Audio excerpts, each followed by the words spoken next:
दोस्तों नमस्कार। ये हरियाणा का चुनाव है, एक ऐसा चुनाव जिसके आसरे भविष्य की लकीर खींचने की कोशिश में राहुल गांधी भी हैं और प्रधानमंत्री मोदी भी हैं।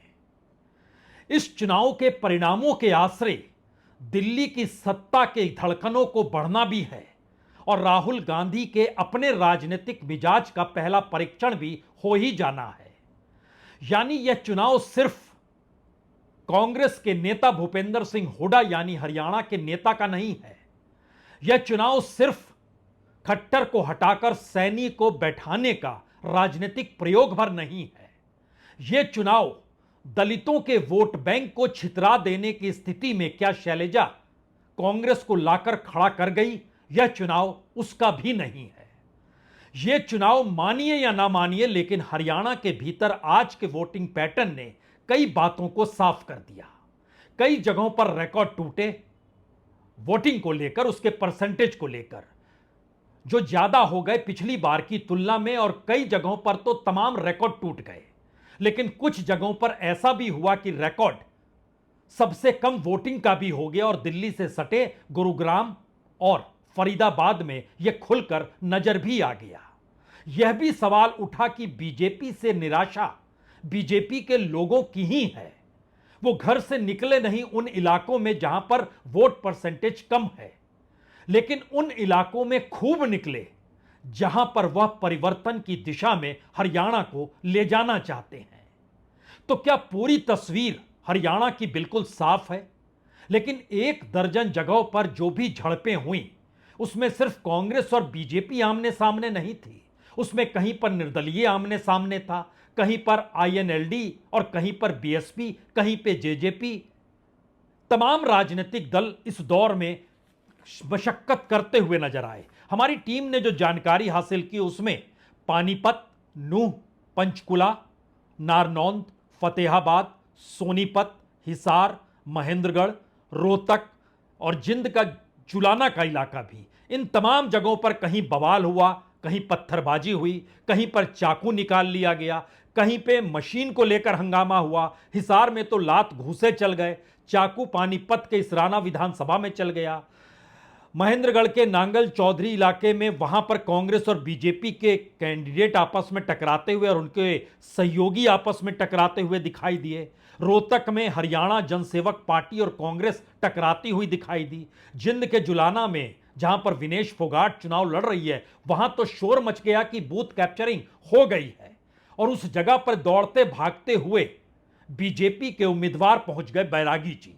उनके साथ भी धक्कम धुक्की शुरू हो गई। यानी यह मैसेज एक निकल कर आया कि हरियाणा के भीतर कोई भी राजनीतिक दल अपनी राजनीतिक जमीन को वोटिंग वाले दिन गंवाना नहीं चाहता है और उसे भरोसा और उम्मीद है कि वह चुनाव जीत जाएगा। तो क्या वाकई उलझा हुआ चुनाव है हरियाणा का चुनाव और सब कुछ उतना स्पष्ट नहीं है जो कहा जा रहा था? तमाम परिस्थितियों पर आज नजर डाल लीजिए, क्योंकि यह एक ऐसी स्थिति है जो हमने सीट दर सीट जानकारी हासिल की। वो ये बताने के लिए काफी है कि तकरीबन 2.5 दर्जन सीटों पर मुकाबला इतना कड़ा है कि कुछ भी हो सकता है। और 2.5 दर्जन का मतलब यह होता है कि 30 सीटों पर जबरदस्त मुकाबला है, कांटे की टक्कर है। आप कह नहीं सकते हैं कि यह स्थिति है तो 30 सीट अगर निकाल दीजिएगा तो बची 60 सीटें। उन 60 सीटों की क्या स्थिति और ये 32 सीटें कैसी अटकी हुई हैं, सब पे बात होगी। लेकिन हमें लगता है शुरुआत में विनेश फोगाट का जो कॉन्स्टिट्यूएंसी है जिंद का जुलाना, वहां पर जब यह शोर मचा और कांग्रेस के कैंडिडेट दौड़ते हुए पहुंचे, एक तस्वीर वहां की चंद सेकंड की देख लीजिए। भाई साहब हमारा प्रशासन पर दबाव दे रहा है, काम आगे बीजेपी की वोट तक खुला मानस कह रहे हैं, लेकिन कांग्रेस का मानस भीतर नहीं जान दे रहा है। यो आ रहा है कि देखो कैप्टन बुराकी प्रशासन दो रहा है, हमारे को आ रहा है, हमारी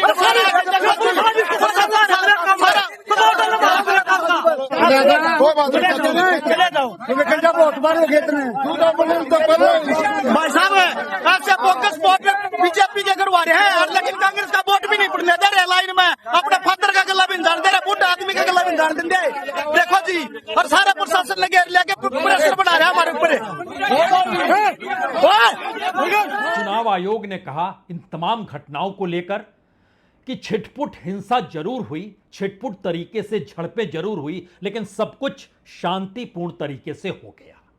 तो चलिए अब उस स्थिति में लाकर आपको खड़ा करते हैं जहां पर हरियाणा के लोग, जहां पर पहलवान, किसान जो मुद्दे उठकर आ रहे थे, उन मुद्दों के आश्रय किस रास्ते हरियाणा निकलना चाहता है और क्यों ऐसी परिस्थिति आ गई जो एक आसान जीत कांग्रेस के हिस्से में सामने उभर कर आ रही थी, वह कैसे 2.5 दर्जन सीटों पर यानी 30 सीटों पर कड़े मुकाबले की दिशा में बढ़ती चली गई। सबसे पहले सवाल यह है, क्या वाकई कुमारी शैलजा का रूठना या फिर कांग्रेस के भीतर से जाट उम्मीदवार या जाट समर्थकों का जो टीका टिप्पणी किया जाना, वह कहीं ना कहीं निचले स्तर तक पहुंच गया और इसका लाभ बीजेपी को मिल गया? बहुत दूर मत जाइए, 17 सीटें सुरक्षित सीटें जो हरियाणा के भीतर है, उन 17 सुरक्षित सीटों में पिछली बार कांग्रेस 7 सीट जीती थी। एक भी कैंडिडेट को उन्होंने नहीं बदला। एक जगह पर वरुण चौधरी जो मुलाना में थे, उनकी बेटी पूजा चौधरी सामने आकर खड़ी हो गई। इसके अलावे किसी भी जगह पर जीती हुई अपने कैंडिडेट को नहीं बदला। बीजेपी ने 5 सीटें जीती थी सुरक्षित, सभी को बदल डाला। जेजेपी ने 4 सीटें जीती थी, उसमें से एक कांग्रेस में चला गया तो उन्होंने खड़ा कर दिया, एक बीजेपी में चला गया तो उन्हें खड़ा कर दिया। जेजेपी ने 2 जगहों पर बदल दिया और इंडिपेंडेंट जो एकमात्र जीते थे वह कांग्रेस में चले गए।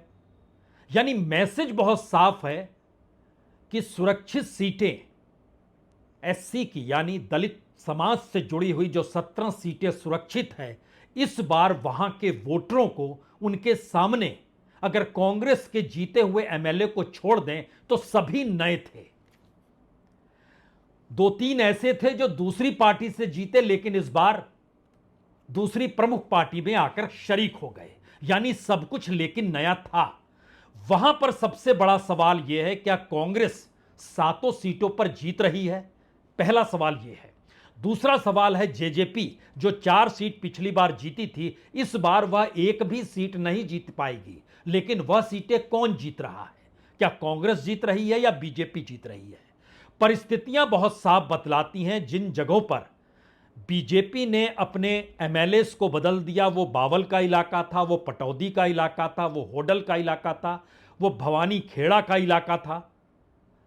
इन जगहों पर बीजेपी ने और साथ ही साथ रतिया के इलाके में बीजेपी ने बदल दिया तो उसने अपनी 5 में से 3 सीटें बचा ली, बची 2 सीट। और दूसरी तरफ कांग्रेस के वही उम्मीदवार चूंकि लड़ रहे थे, लेकिन इस बार 2 उम्मीदवारों की स्थिति नाजुक है, यानी वह यहां पर 2 कम हो रही है तो वहां पर भी 2 कम हो रही है, लेकिन यह हिस्से में जा रहा है जबरदस्त मुकाबले के दायरे में।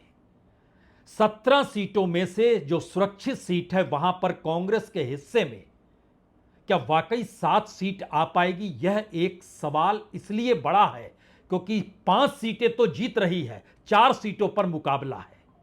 और दूसरी तरफ बीजेपी 3 सीटें तो जीत रही है लेकिन 6 सीटों पर मुकाबला है। यह मैसेज है सुरक्षित सीटों का। तो सोचिए राज्य के भीतर कैसी स्थिति और किस रूप में स्थिति होगी। यहां पर एक दूसरी परिस्थिति भी आप जान लीजिए। इस बात का जिक्र है कि कितनी बड़ी तादाद में इंडिपेंडेंट्स चुनाव जीतेंगे। इंडिपेंडेंट की तारीख आधे दर्जन से ज्यादा की है। उसमें बहादुरगढ़ है, उसमें नरवाल है, उसमें हिसार है, उसमें पुंडारी है, उसमें गन्नौर है, उसमें हो सकता है अंबाला कैंट में चित्रा सरवरा भी जीत जाए। यह एक स्थिति जरूर बन रही है। और इस परिस्थिति के बीच में जहां पर मुकाबला तेज है, वो सिरसा का रानिया का इलाका भी है और ऐलानाबाद का इलाका भी है। वो हिसार, कादमपुर, नलवा, बरवाला, हंसी, नरनौंद का इलाका भी है। वो फतेहाबाद का इलाका भी है। यानी ध्यान दीजिए, जहां संघर्ष की स्थिति है, और संघर्ष का मतलब यह होता है कि मैक्सिमम वोटों का अंतर 10,000, मैक्सिमम ये 5,000 के एवरेज में चीजें चलती हैं और उसमें जाकर चीजें अटक जाती हैं। और यहीं से सवाल शुरू हुआ, क्या वाकई संघर्ष की परिस्थिति में कितनी सीटों पर आगे हरियाणा के भीतर कांग्रेस मानकर चल रही है कि हम उतनी सीटें जीत ही जाएंगे। पिछली बार 30 सीटें जीती थी, 29 एमएलए को टिकट दिया गया, 1 सीट सीपीएम को दी गई। उन 29 एमएलए में से लगभग 19 एमएलए तो जीत जाएंगे, 10 की स्थितियां नाजुक हैं जो कांग्रेस के हैं। लेकिन जो बीजेपी के एमएलए थे, बीजेपी ने बहुत सारे एमएलए की टिकटों को काट दिया, लेकिन उन जगहों पर अपनी मौजूदगी कांग्रेस दिखा रही है। तकरीबन 11 सीटों पर वह जीतने की स्थिति में है। यानी एक आंकड़ा बहुत साफ है कि हरियाणा में लगभग 30 सीटें, तो हर 30 से 32 सीट पर सीधे कोई भी लिख सकता है कि यहां पर बीजेपी को हराते हुए कांग्रेस जीतेगी ही। यानी कांग्रेस के हिस्से में 32 सीट शुरू में आप लिख लीजिए। दूसरी तरफ बीजेपी की जो स्थिति है, अलग अलग हम चलेंगे, बेल्ट वाइज भी आपको बतलाएंगे, लेकिन उससे पहले एक आंकड़े को समझ लीजिए। बीजेपी अपने तौर पर तकरीबन 20 से 22 सीट जीतने की स्थिति में है। यानी वो अगर 32 सीट जीत रही है तो यहां 20 सीट फैक्ट है कि वो जीत सकती है। यानी 52 सीटें खुले तौर पर साफ नजर आती है। और इन सब के बीच इंडिपेंडेंट जो जीतेंगे वो 6 सीटें पक्की हैं, और आईएनएलडी 2 सीटें पक्की है कि वो जीतेगी। इन सब को जब आप जोड़िएगा तो यह लगभग 60 सीटें बन जाएंगी, और इसके बाद बची हुई 30 सीटें संघर्ष के दायरे में जाकर फंस जाएगी। इन जगहों पर कौन जीतेगा, किसका पलड़ा भारी है, और यही तय करेगा कि हरियाणा के भीतर किसकी सत्ता कैसे बन रही है। कांग्रेस के अनुकूल परिस्थितियां इसलिए क्योंकि 30 में से उसे 15 ही सीट जीतनी है, वो 45 पर पहुंच जाएगी। लेकिन दूसरी तरफ बीजेपी को 45 तक पहुंचने के लिए इन 30 सीटों में से 25 सीटें तो जीतनी ही पड़ेगी, अन्यथा उसके लिए मुश्किल है, जो उसके लिए असंभव है। यानी पहला मैसेज बहुत साफ है, कांग्रेस की सरकार हरियाणा में बन जाएगी। यह पहला मैसेज साफ है। और दूसरा मैसेज यह है कि बीजेपी जितनी कमजोर होती चली गई, आखिरी दौर में आकर वो संघर्ष की स्थिति में जिस तर्ज पर खड़ी हो गई, वो मैसेज बीजेपी के लिए बड़ा हो गया। और सैनी इसको अपनी उपलब्धि मानते हैं, क्योंकि उन्हें मुख्यमंत्री चंद महीनों पहले ही बनाया गया था। इसीलिए जो आप आवाज भूपेंद्र सिंह हुड्डा की सुनेंगे और जो आवाज आप नायब सिंह सैनी की सुनेंगे, आप दोनों में पकड़ पाएंगे जीतने की परिस्थिति में कौन है और अपने विस्तार को कौन देख रहा है। कांग्रेस के पक्ष में लहर चल रही है, भाजपा जा रही है, कांग्रेस आ रही है। भारी बहुमत से कांग्रेस सरकार बनने जा रही है। लेकिन भाजपा ने तो कहा है पूर्ण बहुमत आएगा एक बार फिर से। और क्या कहे वो, और क्या कहे, लेकिन लोग क्या कह रहे हैं वो देखना, 8 तारीख को देखना आप। भाजपा जा रही है, कांग्रेस आ रही है। कमल का फूल खिल रहा है, प्रदेश के अंदर खिल रहा है, लाडवा में भी खिल रहा है। कांग्रेस की जो क्षेत्रवाद की राजनीति थी, जो परिवारवाद की राजनीति थी, भेदभाव की राजनीति थी, हमने 10 वर्षों के अंदर उसके ऊपर विराम लगाया है। हुड्डा साहब एक ही विशेष वर्ग को देखते थे, एक ही विशेष क्षेत्र को देखते थे, क्षेत्र के अंदर भी विकास नहीं होता था। तो नेताओं का अपना अपना रुख है, लेकिन इनकी बातों पर आप खुल के मत जाइए, क्योंकि एक सच यह भी है कि इस बार हरियाणा का वोटर जो जाट नहीं था और जो दलित समाज तकरीबन 50% बंटता हुआ दिखाई दे रहा था, वो वोटिंग के दौर में भी नजर आया। और दूसरी बड़ी बात यह है कि ओबीसी का वोटर बड़ी तादाद में जाट बहुसंख्य इलाके में कांग्रेस के साथ नहीं गया है। यानी 2 मैसेज निकल कर आ रहे हैं कि दलित समाज जो 21% वोट के साथ है, उसमें 50% वोट तो चले जाएंगे कांग्रेस के पक्ष में, लेकिन बाकी बट गया, बिखर गया। जो ओबीसी का वोट है, वह ओबीसी का वोट जहां जहां जाट बहुल इलाका है, वहां पर उसकी मौजूदगी कांग्रेस के पक्ष में नहीं रही, क्योंकि चाहे अनचाहे राहुल गांधी 36 बिरादरियों का जिक्र जरूर करते रहे, लेकिन इन सब के बावजूद भी जाट के तौर पर कांग्रेस की पहचान हुई। और यह राजनीतिक प्रयोग यह भी जानकर आपको हैरत होगी, जब भूपेंद्र सिंह हुड्डा को मुख्यमंत्री पहली बार बनाया गया था, उससे पहले के पीरियड में चले जाइएगा तो जाट वोट कांग्रेस को मिलते नहीं थे। और सोनिया गांधी ने अपनी राजनीतिक दूरदृष्टि का इस्तेमाल करके हुड्डा को मुख्यमंत्री पद के कुर्सी पर बैठाया, और उसके बाद जाट वोट शिफ्ट होने लगे और 10 साल तक हुड्डा मुख्यमंत्री रहे। उससे पहले INLD की सरकार थी सन 2000 में, और उसके बाद के 2 चुनाव में हुड्डा मुख्यमंत्री रहे, और उसके बाद के 2 चुनाव जो 2014 और 2019 का है उसमें बीजेपी का मुख्यमंत्री रहा, यानी बीजेपी की सत्ता रही। अब सवाल यही है कि 10 बरस की सत्ता के मिथ को क्या बीजेपी तोड़ देगी या कांग्रेस पुरानी परिस्थितियों में लाकर एक बड़ी जीत की दिशा में बढ़ जाएगी। ये दोनों बातें अटकी हुई है। बड़ी जीत की दिशा में कांग्रेस बढ़ती हुई दिखाई नहीं दे रही है, लेकिन दूसरी तरफ यह भी सच है कि बीजेपी सत्ता में कैसे आए उसका कोई आंकड़ा फिट बैठ नहीं रहा है। लेकिन संघर्ष की परिस्थितियां कैसी रही यह भी समझ लीजिए। सामान्य तौर पर यह माना गया कम से कम रोहतक, झज्जर, मेवात और सोनीपत, यहां पर कुल जो सीटें निकल कर आती है वो 17 सीटें निकलती हैं। इसमें से 15 सीट पिछली बार कांग्रेस ने जीती थी, लेकिन इस बार ऐसा क्या है कि खरगोड़ा की सीट, गन्नौर की सीट, गोहाना की सीट, सोनीपत की सीट, राय की सीट, बड़ौदा की सीट, इन सभी पर संघर्ष क्यों नजर आ रहा है? और ऐसी परिस्थिति क्यों बन गई जहां पे कांग्रेस का वर्चस्व रहा वहां पर वो संघर्ष की स्थिति में आ गई, और जहां पर बीजेपी का वर्चस्व रहा वहां पर वह भी संघर्ष की स्थिति में आ गई। यानी कांग्रेस पेनिट्रेट करती है, बीजेपी के भक्त वोटर जो थे, जो कट्टर वोटर जो थे, वह घरों से नहीं निकले या उनके भीतर निराशा। और दूसरी तरफ कांग्रेस जीत रही है, लेकिन हुड्डा आ रहे हैं, जाटों का प्रभाव रहेगा, बाकी जातियों के भीतर कई सवाल हैं। उन सवालों ने कई जगहों पर कांग्रेस को लेकर साइलेंट वर्क किया और साइलेंट वोटर की तादाद बढ़ती चली गई। यह एक स्थिति बहुत साफ तौर पर नजर आती है। अगर आप इसको अलग अलग जगहों पर देखें, खास तौर से गुरुग्राम और फरीदाबाद का इलाका जो बीजेपी के गढ़ के तौर पर देखा जाता है, और ध्यान दीजिए तो गुरुग्राम में तो 3 सीटें सिर्फ बादशाहपुर थी जहां पर इंडिपेंडेंट जीता था, वह भी गुरुग्राम के कुछ शहरी इलाकों को घेरता है। लेकिन पटौदी, गुड़गांव, सोहना, इन जगहों पर वो कौन सी स्थिति हो गई कि बीजेपी डगमगाती हुई आज वोटिंग में नजर आई? वोटिंग परसेंट 50 तक भी नहीं पहुंच पाया। ये कौन सी स्थिति थी? और फरीदाबाद में अगर आप देखिए तो फरीदाबाद में कांग्रेस के पास सिर्फ एक ही सीट थी, पृथला की सीट, उसी को उन्होंने इस बार टिकट दे दिया था। और दूसरी तरफ अगर आप ध्यान दीजिएगा तो बीजेपी ने अपने 2 MLA को तो उतारा, लेकिन 2 MLA को बदल दिया। यानी वो 4 सीटें जीती थी पिछली बार, कांग्रेस सिर्फ एक NIT जीत पाई थी, 4 बीजेपी ने जीती थी। बीजेपी ने 2 को कंटिन्यू किया, 2 को चेंज कर दिया। यह मैसेज था कि एंटी इनकम्बेंसी बहुत तेजी के साथ काम कर रही है। लेकिन जिन 2 जगहों पर बीजेपी ने चेंज भी किया, वहां पर भी उसके अनुकूल परिस्थिति क्यों नहीं बन पाई, यह एक सवाल बीजेपी के लिए बड़ा है।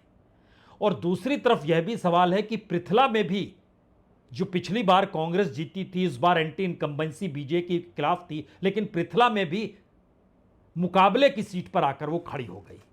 तो दिल्ली से सटे हुए गुरुग्राम और फरीदाबाद के भीतर बीजेपी का वोट बैंक डगमगाते हुए नजर तो आया, और कांग्रेस उन जगहों पर मौजूदगी अपनी दिखा भी रही है। लेकिन इन सब के बावजूद भी उसके सामने मुश्किल यह है कि वह अपर हैंड तो है, लेकिन संघर्ष में अपर हैंड है। जो आप कह सकते हैं कि यह भी हो सकता है कि बीजेपी जो 30 सीटें संघर्ष वाली फंसी हुई है, उसमें से 20 सीटें जीतकर उसका आंकड़ा 50 पार कर जाए, 52 तक आ जाए। 300 सीट तो नहीं जीत सकती है, यानी 60 का आंकड़ा तो नहीं छू पाएगी। लेकिन सवाल यह है कि उस संघर्ष वाली सीटों में से कौन कितनी सीटें जीतेगा और मार्जिन कितना कम रहेगा। उस स्थिति में लाकर चीजें अटक गई हैं। सिरसा के इलाके में अशोक तंवर को लाया गया। अशोक तंवर और कुमारी शैलजा लोकसभा चुनाव में आमने सामने थे। अब अशोक तंवर भी आ गए, लेकिन बावजूद इसके उनके आने से कोई लाभ नहीं हुआ, उल्टा मैसेज चला गया।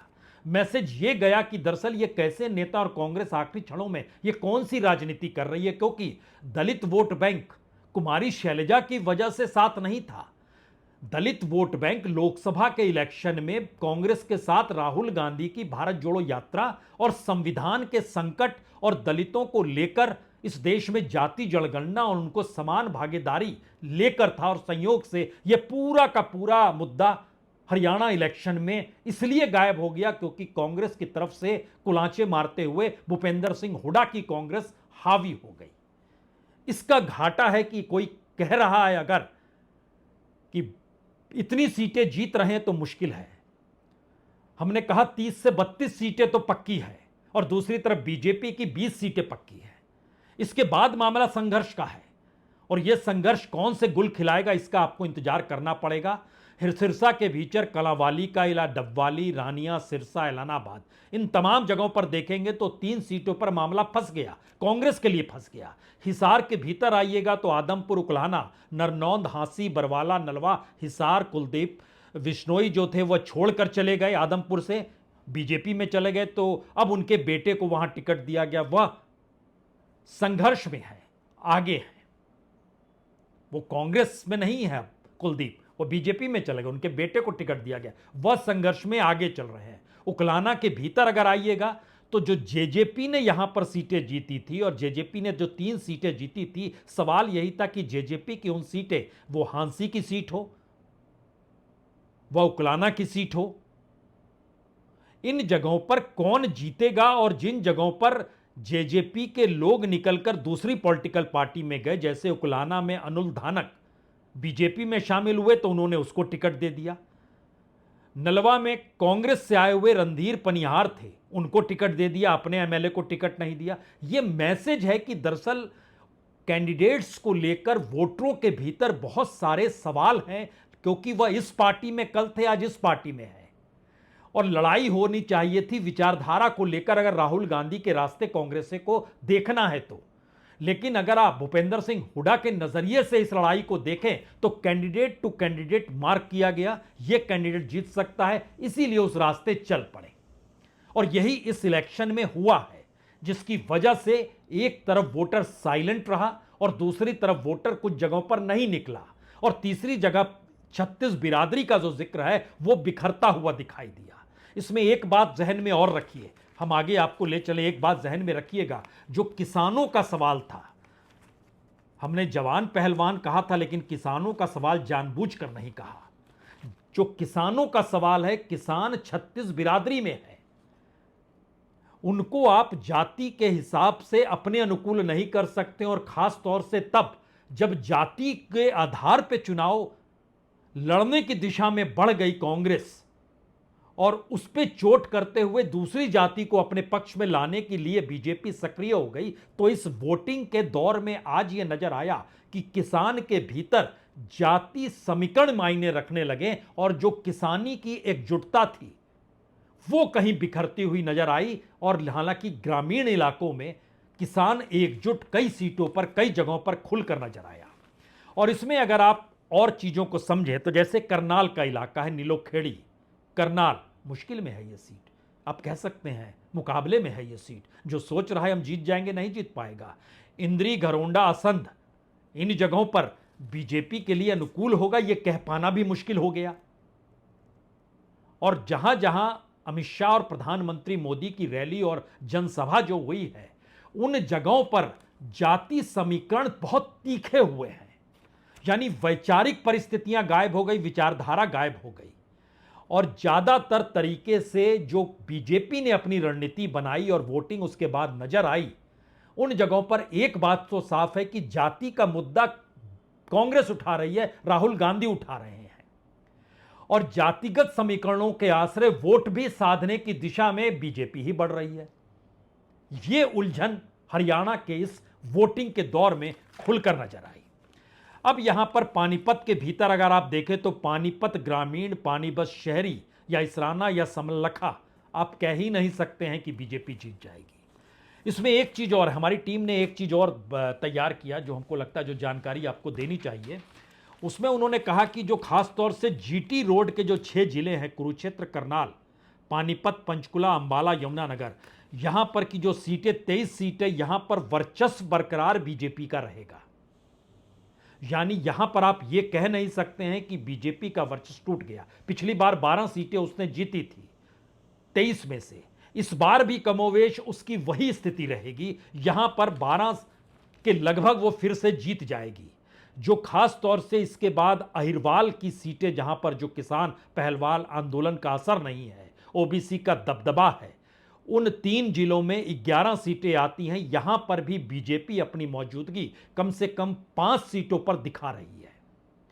पांगर बेल्ट में जो 2 जिले आते हैं, 9 सीट है। सर छोटू राम का इलाका है, यहां पर वीरेंद्र सिंह का बेटा है, सुरजेवाला जेपी हैं। इन जगहों पर कांग्रेस आगे निकलते हुए सुरजेवाला के बेटे संघर्ष में है, यह थोड़ा समझना चाहिए। वीरेंद्र सिंह का बेटा संघर्ष में है, जेपी के बेटे संघर्ष में है।